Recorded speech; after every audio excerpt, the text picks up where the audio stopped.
ketika Fathul Makkah, penaklukan kota Makkah, ketika itu Wahsy yang dikenal sebagai pembunuh pamannya Nabi, yaitu Sayyidina Hamzah,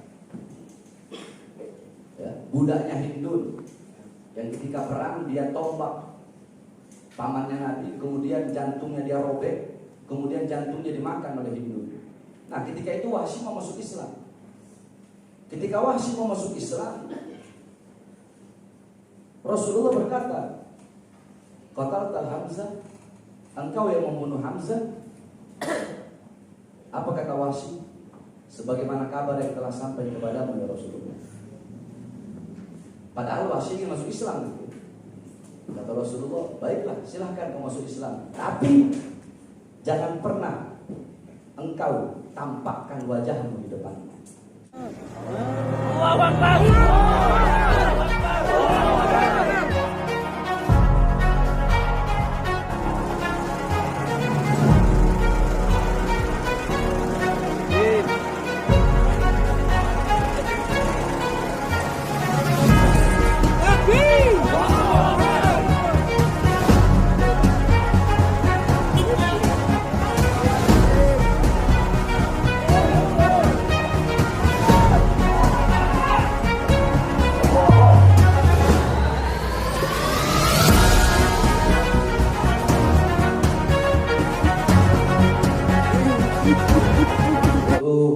Terus Ustadz Haris, terus saksi yang dua berdiri. Nah, pertanyaan saya, apakah banyak selain dari FPI yang berkeyakinan sama bahwasanya 6 laskar itu dibantai, disiksa, dianiaya?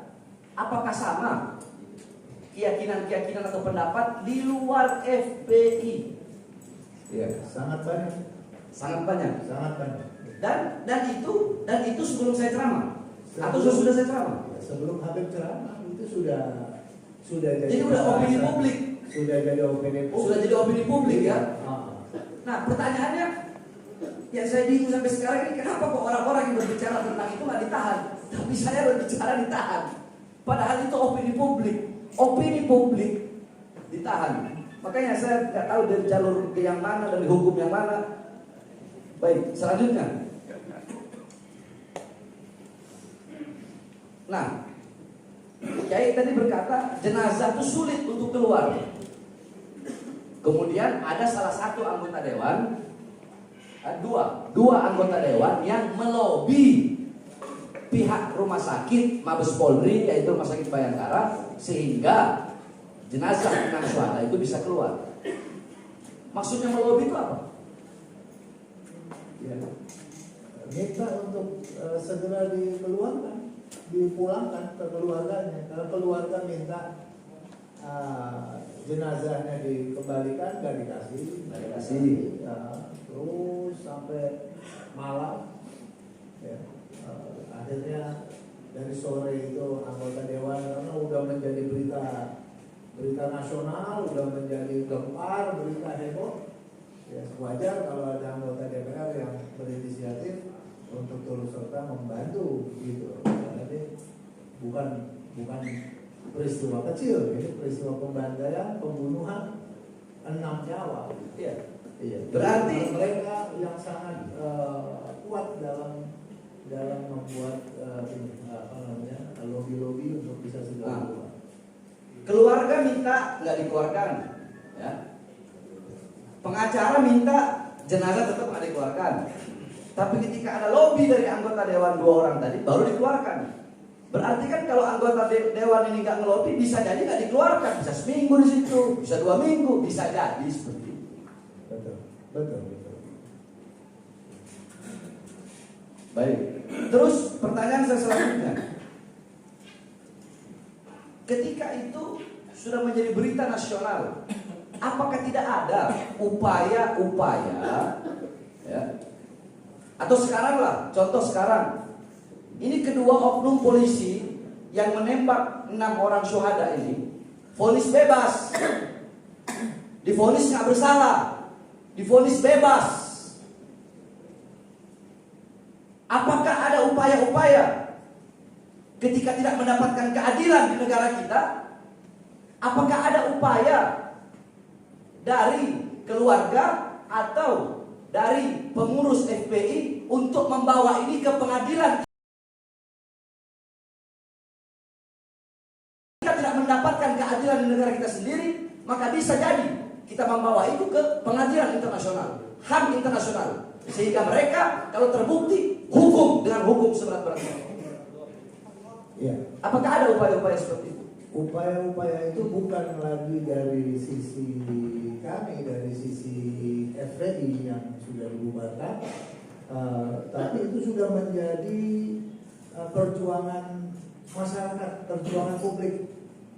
Di sana ada dibentuk oleh tokoh-tokoh, ada namanya TP3. TP3 itu kumpulan tokoh-tokoh, ada tokoh-tokoh bangsa, ada Pak Dr. Amin Rais, ada Dr. Marwan Batubara, ada Dr. Abdullah Mahua, sarjana hukum, kemudian juga ada pokoknya aktivis-aktivis HAM yang lain juga itu sudah mengumumkan sampai ini dibawa ke mahkamah internasional dan itu sudah menjadi pembahasan oleh Amerika Serikat menyoroti masalah ini. Nah mungkin nanti di sini pengacara bisa lebih memberikan aktif. Jadi ini bukan lagi masalah lokal memang, ini sudah menjadi bahasa, sudah menjadi isu internasional, pembahasan internasional, sehingga belum lama saja peristiwa itu orang dari kedutaan Jerman sudah datang ke kantor FPI. Orang dari kedutaan Jerman? Dari kedutaan Jerman sudah datang, ya artinya menyampaikan simpati, ini pelanggaran HAM, itu sudah menjadi sorotan internasional. Gitu. Dari awal-awal, kalau sekarang lebih kuat lagi, ya mungkin nanti ke depan. Ya, maksud saya bukan sorotannya, upaya untuk ke HAM internasional itu ya? Berjalan. Berjalan. Saya tahu berjalan. Dan banyak kelompok, banyak pihak yang jalan. Mungkin nanti pengacara bisa lebih jelas untuk bisa mengatakan itu dengan bukti-buktinya. Baik.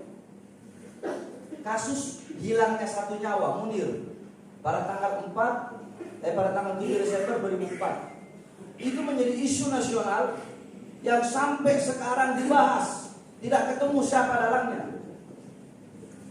Apalagi ini masalah 6 nyawa. 6 nyawa. Pertanyaan saya, apa perasaan Kiai sebagai ketua umum Front Pembela Islam, ya, sebagai ketua umum Front Pembela Islam, dan sebagai ayah dari anak, dan yang memiliki anak, apa perasaan Kiai sebagai manusia, sebagai muslim, sebagai ayah yang punya anak, melihat oknum-oknum polisi yang menembak 6 laskar tersebut dibebaskan, vonis tidak bersalah, sedangkan mereka telah menghilangkan 6 nyawa syuhada. Apa perasaan Anda? Kalau saya secara pribadi, ini sudah jelas mengusik daripada rasa keadilan dan juga tambah sedih bahwasannya semakin arogan, semakin otoriter, semakin hukum tidak berfungsi, tidak berjalan, dan semakin adanya langkah-langkah represif terhadap masyarakat, sehingga keadilan semakin ditinggalkan. Nah, untuk itu ya, saya sebagai seorang ayah dan juga saya sebagai manusia, mungkin sama kita dengan yang lainnya, kita tidak mau anak kita diperlakukan seperti itu, atau kita juga tidak perlakukan seperti itu. Nah, untuk hal yang seperti ini adalah perlu untuk keikhlasan kita bersama-sama, ketekatan bulat kita bersama-sama, ketakwaan kita kepada Allah Subhanahu wa taala untuk tetap dan terus memperjuangkan keadilan sampai akhir hayat kita. Tetap kita membela dan memperjuangkan keadilan.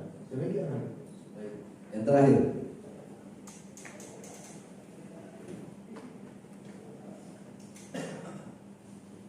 apakah Kiai pernah mendengar kisah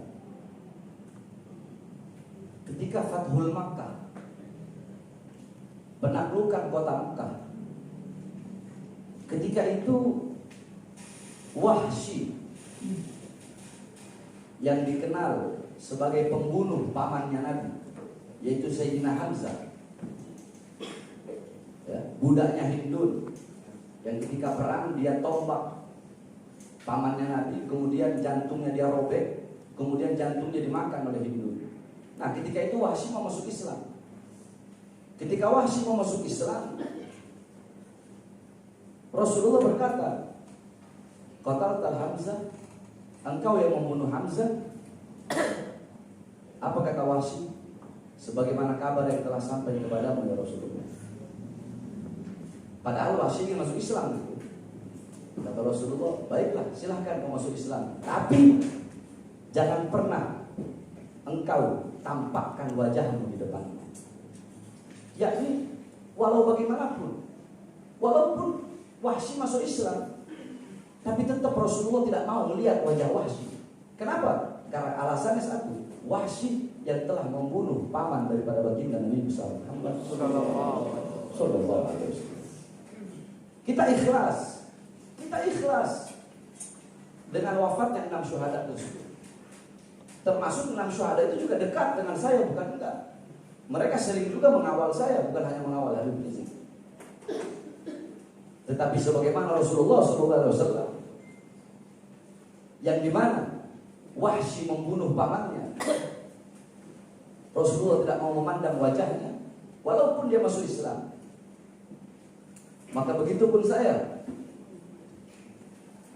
yang dimana saya bahkan jangankan memandang, mendengar nama yang membunuh 6 laskar tersebut yang sudah saya anggap sebagai anak kandung saya sendiri, tidak mau. Nah terus bagaimana yang Anda rasakan tentang hadis yang saya sampaikan tadi dengan masalah keikhlasan tadi yang Anda bilang, bertakwa kita tetap ketakwaan, taat. Bisa Anda jelaskan? Bisa Anda? Ya, terkait dengan hadis Nabi yang seperti tadi, itu memang jadi kalau Nabi tidak ingin melihat wajahnya Wahsy selaku pembunuh ayahnya, itu satu hal yang manusiawi, karena kekejian, kesadisan, kebiadaban terhadap orang yang dikasihi oleh Nabi Muhammad SAW, itu satu hal yang wajar. Silahkan dia masuk Islam. Tapi kalau Nabi menginginkan juga ada satu sikap untuk tidak menunjukkan wajah Wahsy kepada dirinya, karena asal dia lihat wajah Wahsy, dia teringat akan paman yang paling membela dia, ya dia akan selalu teringat akan kesedihan dan akan goncang, akan sakit hatinya. Ya wajar kalau Nabi SAW meminta seperti itu. Demikian. Baik.